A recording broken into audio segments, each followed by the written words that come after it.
Good evening once again, and thank you for joining us. Those were the headlines, and now the news in detail. His Majesty Sultan Qaboos received a written message from His Highness Sheikh Sabah Al Ahmed Al Jaber Al Sabah, Emir of Kuwait.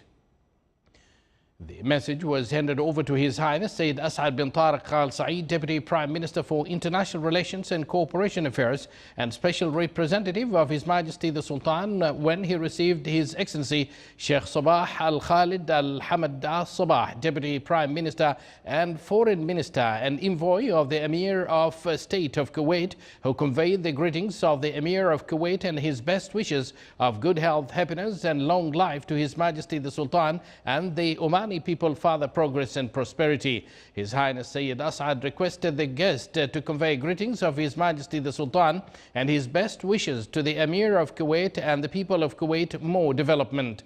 The meeting was attended by His Excellency Sayyid Badr bin Hamad Al Busaidi, Secretary General of the Ministry of Foreign Affairs, His Excellency the Secretary General and Advisor at the Office of the Deputy Prime Minister for the International Relations and Cooperation Affairs, the Special Representative of His Majesty the Sultan, and the Charge d'Affaires of the State of Kuwait to the Sultanate.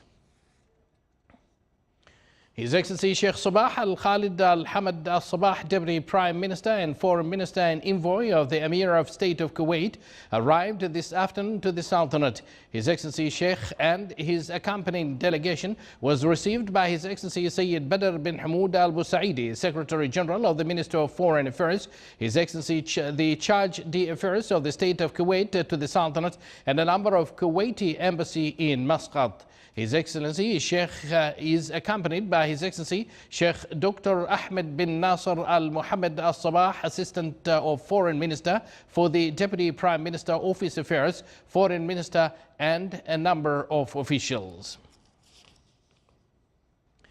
Imam Jaber bin Zayed Foundation was inaugurated today at Oman Convention and Exhibition Center, which aims to serve the Islamic sciences and support institutions and educational centers and students of science, in addition to treat unable patients who suffer infectious diseases and take care of other humanitarian conditions. The launching ceremony was presided over by His Excellency Sultan bin Mohammed Al Nu'mani, Minister of the Royal Office, who stressed in a statement the importance of waqf or endowments, as well as called on the local community institutions and citizens to contribute to this institution and other endowments institutions. With the aim to develop the Sultanate's competencies in the world, the Diwan of the Royal Court celebrated the graduation of 70 participants of the third batch of the Chief Executive Officer's National Program and the first batch of the National Program for Leadership and Competencies. His Excellency Sayyid Khalid bin Hilal Al Busaidi, Minister of the Diwan of the Royal Court, presided over the graduation ceremony. The program, which provided a unique learning experience for the targeted category, aimed at providing the private sector with qualified Omani leaders in a bid to enhance the performance of the private sector and enabling it to play a bigger role in the growth of the national economy. The 12-month-long education program included 6 modules that covered the latest thoughts and researches on leadership. The program was designed in partnership with the International Institute for Management Development, IMD, in Switzerland. The program helped in laying the foundation for the future Omani Chief Executive Officers, as the participants joined experienced Chief Executive Officers to help them build constructive relations and develop new capabilities for thought. They will also replicate new experiences for leadership, whether in business or at the individual or institutional levels. The outcomes of the United Nations Sustainable Development related to education showed that the Sultanate completed all the requirements in this regard. These requirements were reviewed in a workshop being organized by the Minister of Social Development in cooperation with bodies concerned in education. The United Nations Sustainable Development Plan 2030 aims to strengthen educational opportunities and enhance quality of education in the Sultanate. The United Nations plan includes 17 pillars, out of which is education. The Sultanate discussed with the bodies concerned in this workshop. Such pillars also include health, gender, equality, water and marine life, and others. According to the United Nations items of sustainable development, providing free education from the primary level up to secondary level, in addition to providing equal educational opportunities for both genders. The Future Vision Office 2040 at Sultan Qaboos University organized an initiative entitled Media for the Future, which aims to involve the media sector in shaping and crystallizing this vision. The event was presided over by His Excellency Dr. Abdul Mun'im bin Mansour Al-Hassani, Minister of Information, who said that the future of media at the global level is witnessing qualitative changes. He called on the media sector in the Sultanate to prepare for these transfers by focusing on developing human resources to achieve future aspirations. The Future Media Initiative came in partnership with the Minister of Information, the Public Authority for Radio and Television, Sultan Qaboos University, and the Government Communication Center. The meeting stressed the role of media in foresighting and transforming economic, social, politic movement. The initiative was attended by the heads of the board of directors of the press organizations, the private radio and television stations, the editors-in-chief, heads of sectors, directors generals, directors of media departments, writers and editors. An introductory meeting on Sultan Qaboos Sustainable Development Award in School Environment was held in the Governorate of Muscat. The meeting gathered the evaluation and follow-up committee members with the representatives of the Directorate General of Education in the Governorates. It shed light on the goals of the award and specializations of its committee, as well as the rules and procedures regarding the projects to be qualified for the award, in addition to mechanisms of evaluating the participating projects. The meeting further focused on the media plan of the award as well as its electronic system. You're watching the Sultanate of Oman television, and yet to come in our news bulletin, the teachers of Al Fikriya School in Al Khawair help motivate intellectually disabled students through a rehabilitation program.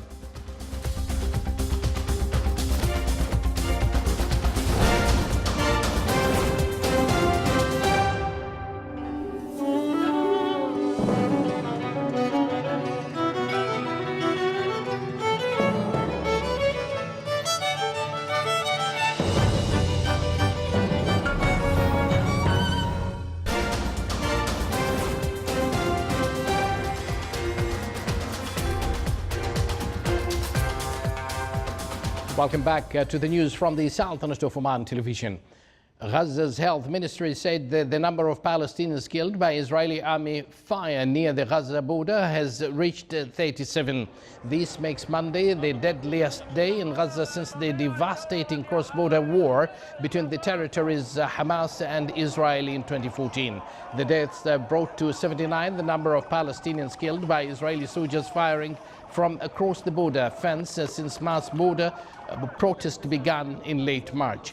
More than 2,000 Gaza residents have been wounded in that time by Israeli fire. Hamas official Ismail Radwan said at a protest site east of Gaza City that they will continue the way until achieving the Palestinian people's right.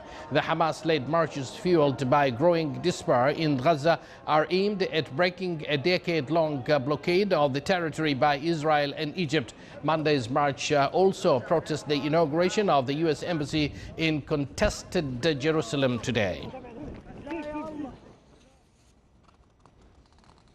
Several thousand gathered in the West Bank city of Ramallah today to protest the inauguration of a new U.S. embassy in contested Jerusalem. The timing of today's events was deeply symbolic both to Israel and the Palestinians. The U.S. said it chose the date to coincide with the 70th anniversary of Israeli establishments, but it also marked the anniversary of what Palestinians called their Nakba, or catastrophe, a reference to the uprooting of hundreds of thousands who fled or were expelled from what is now Israel during the 1948 war surrounding Israel's independence.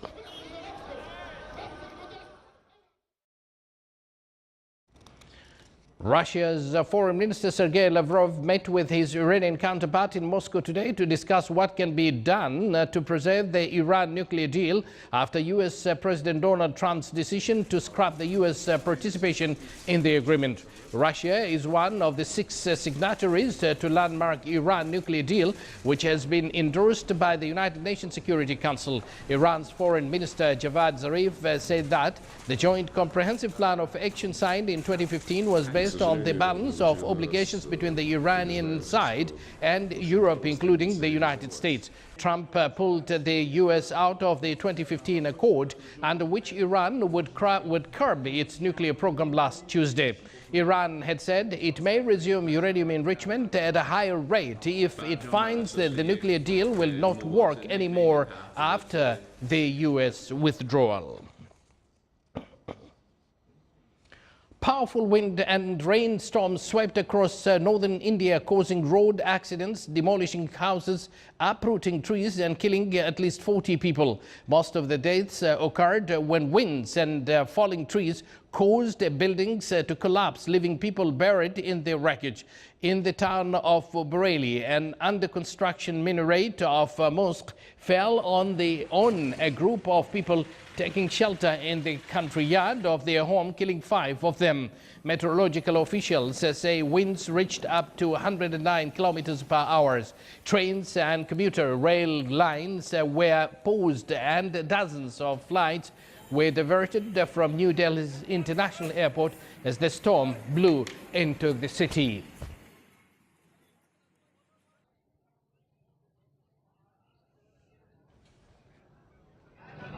At least 38 people were killed in sprawling Uttar Pradesh state, which has a population of more than 210 million people.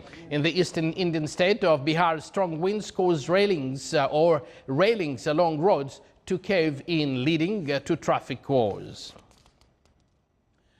In Islamabad, Pakistan, and a Pakistani doctor, Dr. Faria Imran, says Ramadan teaches them to share their blessings with the lesser privileged, as she makes Ramadan packets and distributes them to widows and laborers. Here is a report. Islamabad doctor Faria Imran says the holy month of Ramadan makes well-to-do Muslims realize how lucky they are to be blessed with the good things of life. I belong to a Muslim family and we fast during the holy month of Ramadan.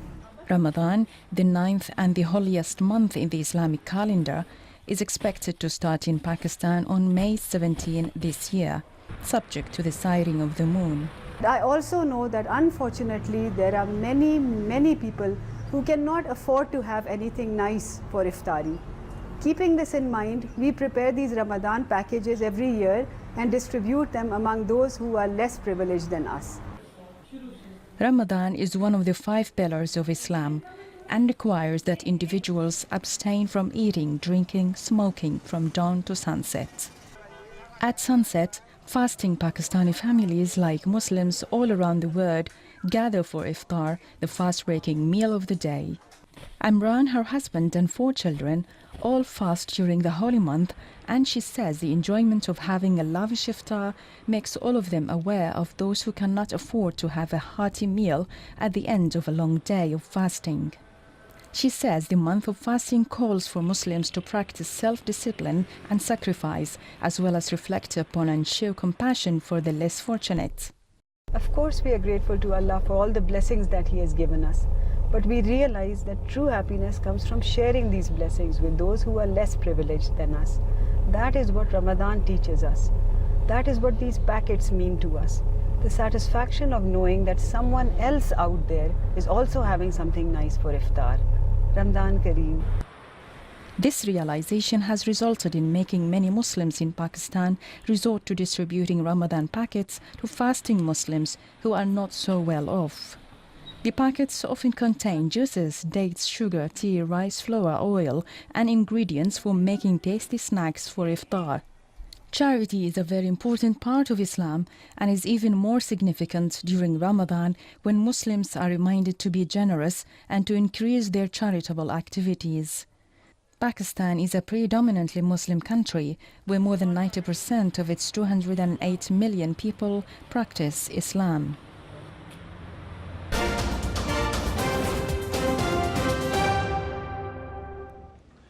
Back to some more local news. In continuation of the joint work march and cooperation between the GCC countries, the Sultanate participated in the 107 meeting for the Gulf Financial Cooperation and Economic Committee, which was held in Kuwait.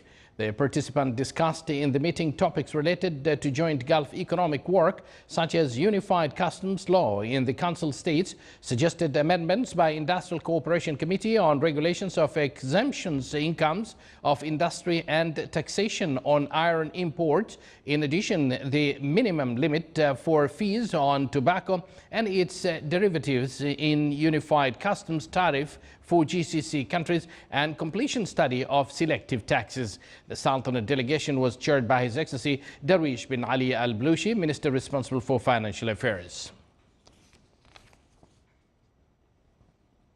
The Board of Directors of the Pension Fund of the Minister of Defence discussed in its meeting the investments performance of the fund as well as work progress in existing real estate projects. The board stressed on the significance of obligation to the general investment policies that seek to achieve the best revenues as well as to continue to support local projects in the Sultanate that serve the national economy and provide job opportunities for the Omani youth. It urged on the continuation of providing the best retirement services and to always seek to enhance the channels of communication between the fund, retirees, affiliates of the Ministry of Defence and Sultan's Armed Forces.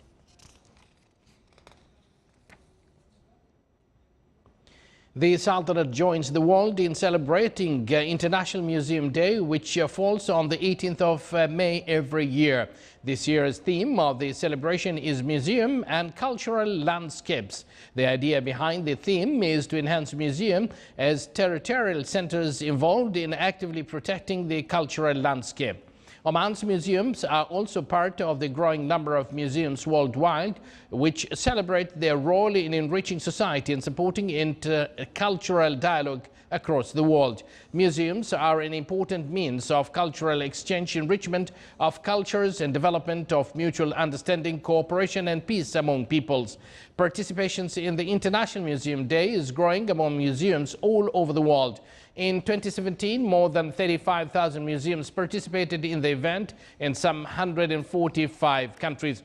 The objective of International Museum Day is to raise awareness of the fact that museums are an important means of cultural exchange, enrichment of cultures, and development of mutual understanding, cooperation, and peace among peoples. The ceremony was presided over by Air Vice Marshal Matar bin Ali Al Ubaidani, Commander of Royal Air Force of Oman. Al-Fikriya School in Al-Khawair in the Governorate of Muscat accommodates more than 170 male and female students who have intellectual disability. The school organizes a number of social and cultural activities as part of the rehabilitation program for these students. The school gives them lectures along with field works. The members of the educational cadres in the school exceeds 100 teachers along with the specialist. The school, through its various activities, aim to provide students with reading and writing skills and other daily life skills. Such as activities include caring for trees and irrigating them, sports and fine arts. It's worth mentioning that Al-Fikriya School in Al-Khawair was established in 1984. Since its establishment, the school exerted more efforts in order to rehabilitate students with intellectual disability and integrate them into the society. The Minister of Regional Municipalities and Water Resources inaugurated today the first phase of the electronic transformation plan related to technical affairs services. Our reporter Saleh bin Khalfan Al-Rahbi has this report. To simplify procedures and facilitate the completion of transactions, the Ministry of Regional Municipalities and Water Resources inaugurated the first phase of the electronic transformation plan, which includes technical affairs services. This is the most important part of the e-transformation. I would like to congratulate the ministry for their efforts on delivering this important milestone. Some of these services now it will be available for everyone. Of course, ITA is always supporting the government agencies in different aspects. One of the very important aspects is using the infrastructure that for all the government agencies, the government cloud, the government public key infrastructure for digital identity, also the government network, security. This is things that we provide to different e-transformation initiative in the country. Citizens and residents will be able to obtain licenses related to municipal and water services through an electronic portal which includes related transactions. In the first phase, these services will be available at the municipalities of Nizwa, Samail, Rostaq and Barka. The e-permit project is one of the fundamental projects that Ministry of Regional Municipalities and Water Resources is going to launch them and implementing them in the future. This is coming actually in the view of the government to transfer all the services, so it will be available for the customers and the users by easy way. Those services, the citizens and the people, they can get it through many channels. The main channels, e-portal for the ministry, it's called Injaz. Plus, there's a channel through Senate offices, also through the consultant offices. The event included a film about the e-transformation project being carried out and the most important stages and services through which the transactions are made available electronically. The implementation of such electronic services will surely enhance the municipal and waterworks system and provide services to beneficiaries at ease. From the Wilaya of Nizwa, Saleh Makhalfan al-Rahbi, Al-Dakhiliya, Governorate. Thank you, Saleh. Such technologies will indeed speed up the process of transactions. You're watching the Sultanate of Oman television, and before we end tonight's bulletin, here are the main points once again. His Majesty Sultan Qaboos receives a written message from His Highness Emir of Kuwait handed over to His Highness Sayyid Asad bin Tariq Al Saeed. With the aim to serve Islamic sciences and support educational centers, the Imam Jabir bin Zaid Foundation is inaugurated. Graduation of 2 batches of the Chief Executive Officers and Leadership and Competences National Program is marked.